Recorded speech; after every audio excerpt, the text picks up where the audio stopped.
జై జై హే తెలంగాణ గీతంతో కోట్లాది మంది హృదయాల్లో నిలిచిన ప్రజాకవి అందశ్రీ సమాధి నేడు అత్యంత దయనీయ స్థితిలో ఉండడంపై సాహిత్య అభిమానులు వివిధ రాజకీయ పక్షాల నేతలు తీవ్ర ఆవేదన వ్యక్తం చేస్తున్నారు. అందశ్రీ మరణించి నెల రోజులు కావస్తున్న అంత్యక్రియల సమయంలో ప్రభుత్వం ఇచ్చిన ఏ ఒక్క హామీ కూడా అమలుకు నోచుకోలేదని వారు విమర్శిస్తున్నారు. అందశ్రీ అంత్యక్రియల వేళ స్వయంగా పాడిమోసిన ముఖ్యమంత్రి రేవంత్ రెడ్డి వరంగల్ హైవే పక్కన 6 ఎకరాల స్థలంలో అందశ్రీ స్మృతివనం ఏర్పాటు చేస్తామని హామీ ఇచ్చారు.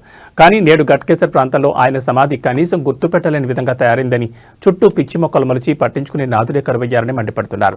ఈ సందర్భంగా నాయకులు మాట్లాడుతూ హైవే పక్కన స్మృతివనం నిర్మిస్తామని చెప్పిన మాటలు ఏమయ్యాయి? రాష్ట్ర గీత రచయితగా గౌరవించిన ప్రభుత్వం ఆయన రచనలను లైబ్రరీలో అందుబాటులో ఉంచుతామని చెప్పిన హామీ ఏమైంది? రాష్ట్రానికి కీర్తి తెచ్చిన కవికి దక్కుతున్న గౌరవం ఇదేనా అని వారు ప్రశ్నించారు. ఈ కార్యక్రమంలో గట్కేసర్ మున్సిపల్ బీఆర్ఎస్ పార్టీ అధ్యక్షుడు బండారు శ్రీనివాస్ గౌడ్, జేఏసీ కన్వీనర్ పారం లక్ష్మారెడ్డి, సహకార బ్యాంక్ మాజీ డైరెక్టర్ రేసు లక్ష్మారెడ్డి, మాజీ ఎంపీటీసీ మేకల్ నరసింహారావు తదితరులు పాల్గొన్నారు. ప్రభుత్వం తక్షణమే స్పందించి అందశ్రీ స్మృతివనం పనులను ప్రారంభించాలని వారు డిమాండ్ చేశారు.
తెలంగాణ గీత రచయిత,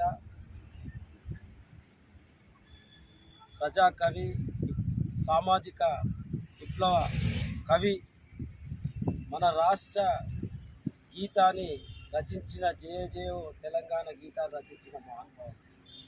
అతడు చనిపోయి సుమారు నెల రోజులైపోయింది.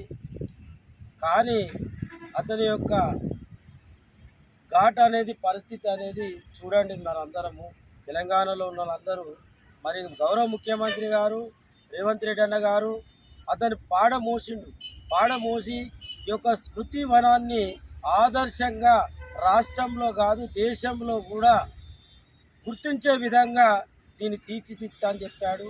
మరి అదేవిధంగా అతని యొక్క జీవిత చరిత్రను రాష్ట్రంలో ఉన్న అన్ని లైబ్రరీలలో ఒక పుస్తక పూర్వకము కూడా ఇస్తా అని చెప్పాడు. దాన్ని అందరూ, రాష్ట్ర ప్రజలందరూ, కళాకారులు కానీ, మేధావులు కానీ ప్రతి ఒక్కరు ఆలోచించండి. రాష్ట్ర ముఖ్యమంత్రి గారికే గౌరవనీయులు పెద్దలు అందశ్రీ గారి యొక్క స్మృతిని ఇకైనా స్పందించి ఈరోజు అందశ్రీ గారికి నివాళులు అర్పించి మిత్రులైనటువంటి బండారు సింగ్ గారు, మేకల్ నరసింహారావు గారు, రేసు లక్ష్మారెడ్డి గారు అందరం కలిసి తన సమాధిని చూసి నివాళులు అర్పించాలని చెప్పి ఇక్కడికి రావడం జరిగింది. అదేవిధంగా మాకే ఎంతో గట్కేసర్ మున్సిపాలిటీకి ఒక సంతోషమైన విషయంగా ఉండేది అందశ్రీ గారు గట్కేసర్లో నివాసం ఏర్పరచుకున్నందుకు.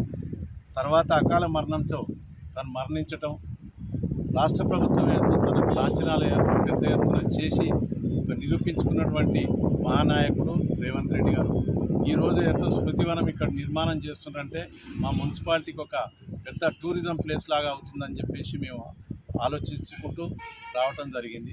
ముఖ్యంగా అందశ్రీ గారితో చదవకున్న ఒక విద్యా విధానంలో ఎలాంటి తనకు లేకున్నప్పటికీ కూడా కష్టపడి అందరికీ నమస్కారాలు. ఈరోజు అందశ్రీ గారు మరణించి 45వ రోజుతోటి అందశ్రీ గారు మరణించడం జరిగింది.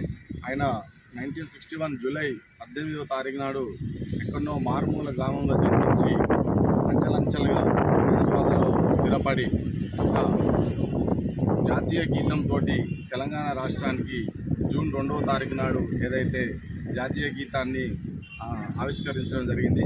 అందుకు గౌరవ ముఖ్యమంత్రి గారు కూడా అందశ్రీ గారిని ఒక గుర్తింపుగా తీసుకొచ్చినందుకు మొదటగా సీఎం రేవంత్ రెడ్డికి ధన్యవాదాలు తెలియజేస్తా ఉన్నాను. ఆయన చనిపోయిన వెంటనే ఆయన మా గట్కేశ్వర్ గ్రామంలో ఎన్ఎఫ్సి నగర్లో ఇల్లు నిర్మించుకొని హార్ట్ అటాక్ తోటి చనిపోవడం జరిగింది. అందుకు గౌరవ ముఖ్యమంత్రి గారు గట్కేశ్వర్ని ఆయన శృతిమానం ఏర్పాటు చేయాలని ఓఆర్ఆర్ దగ్గర రింగులో 1/2 ఎకరం కేటాయించడం కూడా చాలా సంతోషమైన విషయము.